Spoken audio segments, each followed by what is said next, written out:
Hello my lovelies, and welcome back to Colours of Nature Art. So don't worry, this is Dephemerember.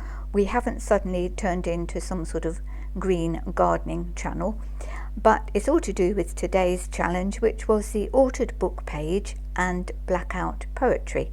So first, find your book.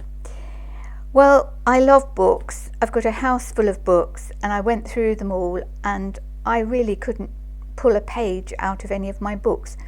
So to cut a long story short, I finally ended up down in my art room where I got various books. As you can see, I've pulled pages out and cut things out. But the problem was trying to do poetry, blackout poetry from this sort of a page, it just wasn't going to work. So the other book, I've got two music books, but again, hymns didn't really work as blackout poetry. Then we have an economic and social history of Britain since 1700. Well, to be perfectly honest, there was nothing much in here either. It was just some lovely illustrations, but very dry and dusty. So there was one book left, which was this one, that I hadn't ever read, and I'd kept it, to be perfectly honest, for the picture on the front, which I thought might come in handy one day. And I looked at this, so I just opened a page to see what would happen. But what I didn't realise was that it was actually written by Lord Edward Lytton in 1871. So this is a reprint of the story, and it was Victorian science fiction. So the language is a bit on the flowery side, being Victorian, but it still worked as blackout poetry, which incidentally is also known as redacted verse. The only problem that I had from a junk journaling point of view was that the size of the pages are really very wide, and that was too big for the journal. So not to worry, we always have ways around these things, but it does account for why I've sort of got on this side of the page, I sort of got a page extension. So that was my only way of fitting it all in.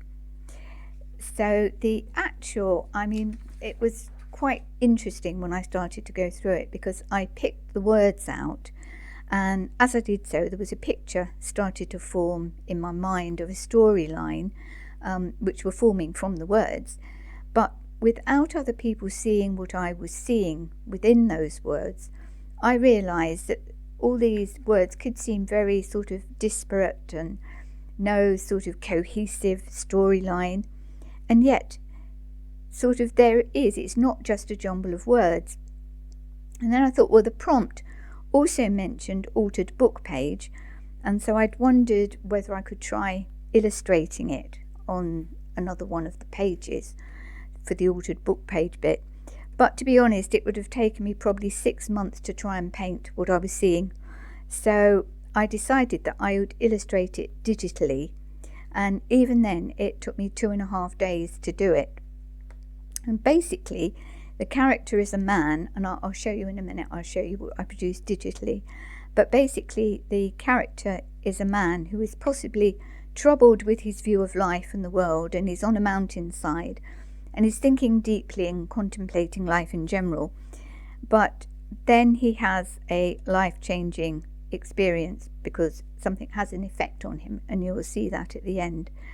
But none of this was what I expected with the blackout poetry. I didn't think I would end up with a somewhat deep poem, and the language is a little bit on the flowery side, being Victorian, so I just had to work with what I'd got. And also this sort of lace down here sort of went with the Victorian side of it as well, so this page does all fit. But really, to quote a quote, a picture paints 1,000 words, and it's true. So herewith my illustrations of the blackout verse. And then I'll see you back here and I will reveal the finished page. and then after that it's on to a steampunk page. So see you in a short while.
So I hope that my visuals made a bit of sense of this very strange assortment of words that I was able to pick out from the page in the book.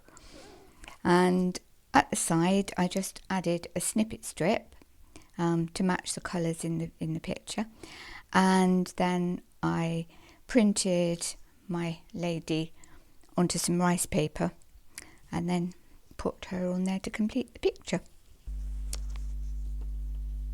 So on to my next page, my second page for today, which is the steampunk. So it was photo frame and steampunk butterfly. Now first of all we have got Barry the steampunk badger. He actually made his debut last year. Here he is. He's working on a different invention than he was then. And this was Barry, in case you haven't met him.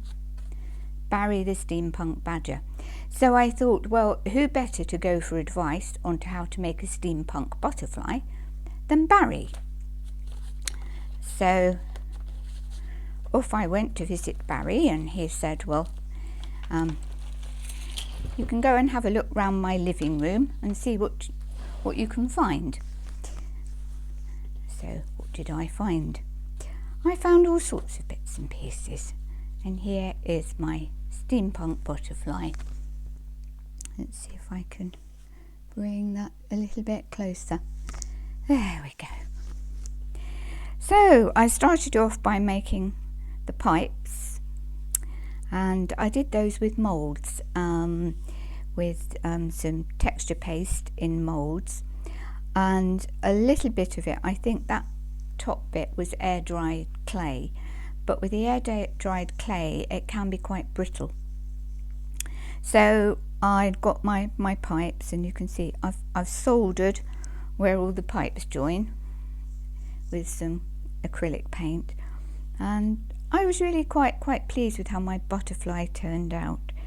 And as you can see, I put some gears on there and a bit of muslin, so the butterfly gives the impression that she's floating.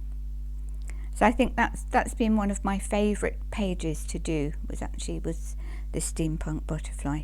I think she probably needs just a little quote up there, which when I do my finished flip through of the journal, I will have put something in there by then. Now, Barry actually has his own little video, so in which he goes fishing, and then on returning home he has another adventure as his other self, Steampunk Barry the Badger. So I'll put the link below, and if you're able to suspend your adult side and indulge your inner child, I think you may enjoy it. And the lyrics are all mine, as is the design and the video, and it's just all another aspect of my mixed media art. But a few people now have seen Barry the Badger, and they do seem to enjoy him, and I certainly enjoy working with him. Well, if you have enjoyed this video, if you could possibly give me a thumbs up, that would be hugely appreciated, because that's the only way YouTube will start to recognise that my channel exists, and then start recommending it to other people. Oh, but just before I go, I thought you might like to see something which amused me, and that was when I was creating the thumbnail for this video, the title of which was Where Steampunk Meets Poetry, with an image of my beautiful Victorian maiden.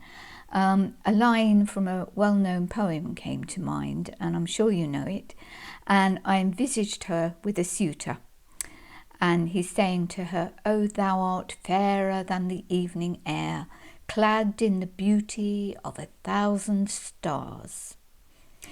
Then I imagined the same scenario with Barry the Steampunk Badger, and I think his chat-up line would be, "Oh, thou art fairer than the mighty pistons, clad in the steam of 1,000 blast stacks." Oh well, we've probably all met a few Barrys in our time. I know I have. Anyway, hope to see you again next time. Bye bye.